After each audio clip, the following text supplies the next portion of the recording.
that my narrative began under the moon of terror, within its cultural context.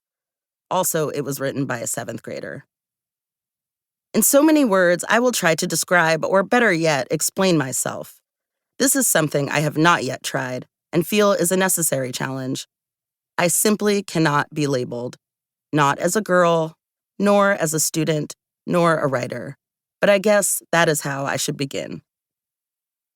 People are always telling you where to start, which is, in actuality, just another way of telling you where you can go. Being a girl also ensures many stereotypes, at which I am glad to clear up I do not like hot pink. Another stereotype is that girls are ditzy and stupid. I am not a ditz.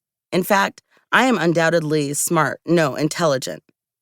I hate to sound proud, but this is an inescapable action in order to better explain myself to others. Though there are many other stereotypes, I feel that my point has been given and taken respectively. Start at the beginning, you have to laugh. The developmental stages of the Negro child will vary depending upon several extenuating factors, the most significant of which is environment. Outside the family unit, environment will include public or private education, economic and geographical demographics, and access to a mirror. Negro children are born again as Negro children in a white world and achieve differing levels of awareness thereof, at varying rates and to varying degrees. A mirror stage in which the mirror reflects both yourself and somebody else's vision of you. For several reasons, including the prevalence of the Bible and white girls, even as a child, I understood there was a me I desperately needed to keep secret. Dark patches to tuck away under my public self. A performance that sometimes required rising to the occasion of myself. And with each occasion, the dark parts dug deeper into a sinking feeling.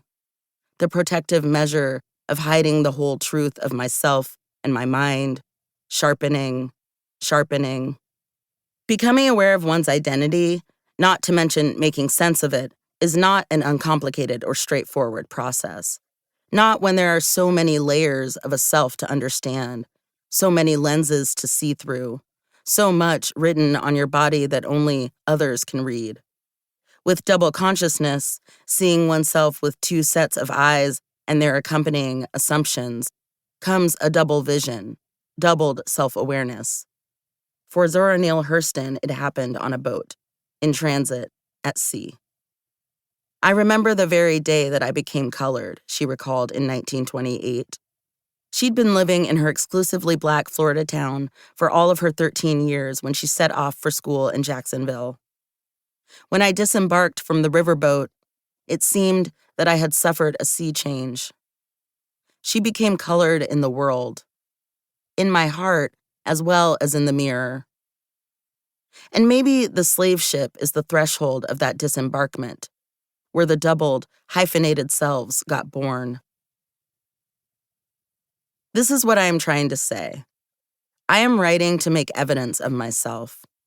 I am doing that because after 3 decades or so, I have come to realize that the self I thought I had was given to me by somebody else, set upon me a destiny with bad intentions. Becoming a person, forming an identity, had been a sham assignment from the start. For an African American person, there is a multi-step process of backtracking and reinterpreting hundreds of years of American history. Peeling apart film from adhesive to hold under the light and make out a cloudy reflection. It's disorienting to be defined by strangers. Before you can actually become a psychologically whole human being, before you can find yourself, you have to first find the fake self and question how it got put there. Then you can burn that fucker up and get on with self-actualizing. My Christian education was purposefully unbalanced, traditionally incomplete, and uniquely whitewashed.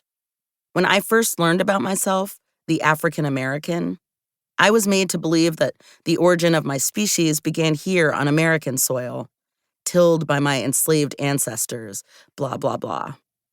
I was invented here on this land, already owned, already designated a specific function, assigned a contained and delineated place. I was a fairly recent phenomenon.